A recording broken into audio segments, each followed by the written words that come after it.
Yusuf from the Emirates. Assalamu alaikum. Salamullah. Sheikh, can I follow a kafir on Instagram if they have a Portuguese flag which has a cross on it? And what about the Indian flag? They're both disbelievers. Akhi, following people on Instagram or in any social media platform has nothing to do with their flags. It has to do with the content. So if the content is positive and beneficial for you, something that helps you in your business, or you learn halal things, and there's nothing haram, no nudity, no haram ideology, no music, etc., there's no problem in that.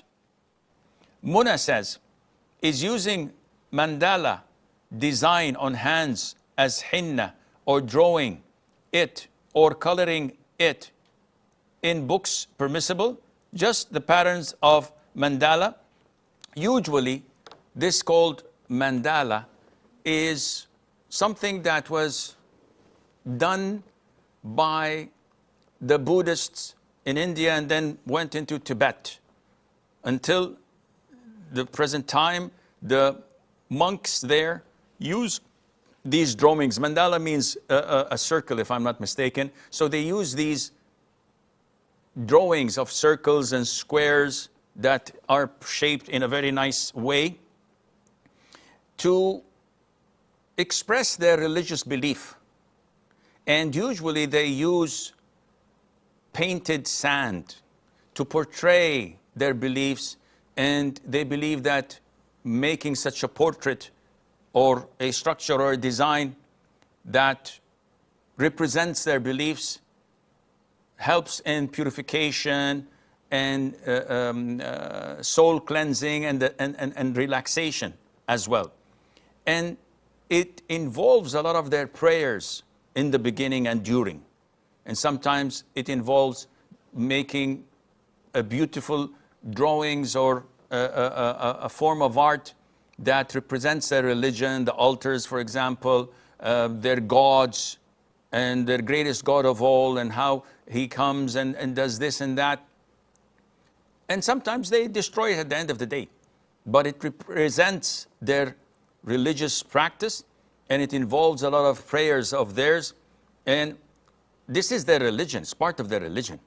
Now, what's the ruling for us to perform such things? It is not permissible. Basically because the Prophet said, وَمَنْ تَشَبَّهَ بِقَوْمٍ فَهُوَ مِنْهُمْ. Whoever imitates people, he's part of them. And they have sort of significance for different colors. And they believe in this. And those who imitate them in their drawings or in their hinna on their hands or in their coloring books, they believe, for example, that the color red increases your power of strength. And when you're hesitant in making a decision, it enforces you to make such decisions and gives you some love and flawness in your life. The pink is used a lot in coloring. The purple is used when you lack the ability of creativity and creation in your life and at work. So it will give you inspiration in your work, and it will reduce the negative amount or the negative energy in you. The blue is for self-confidence. The green is when you're jealous of people. The orange to give you energy, and so forth.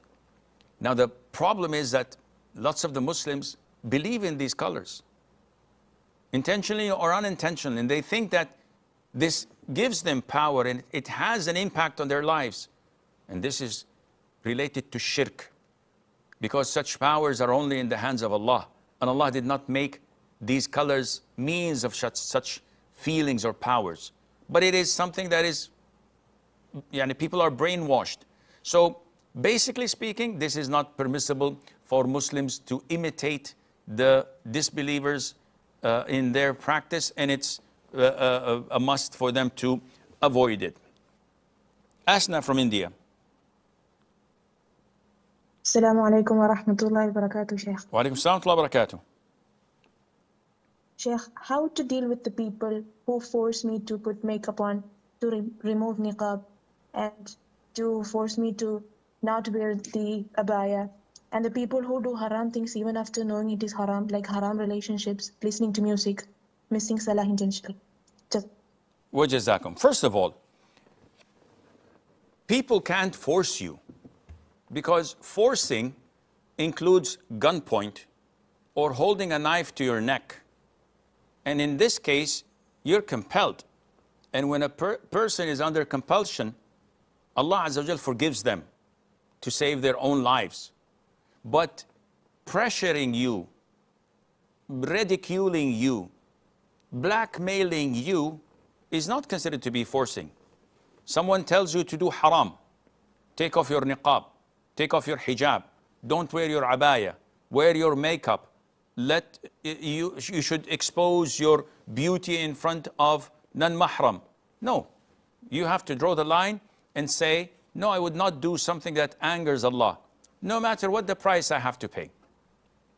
Once you hold your grounds and you remain steadfast on Islam, they will become tired after some time and you will prevail. And Allah would be with you and supporting you. But if you give in and you're weak and you compromise your religion, you are on your own.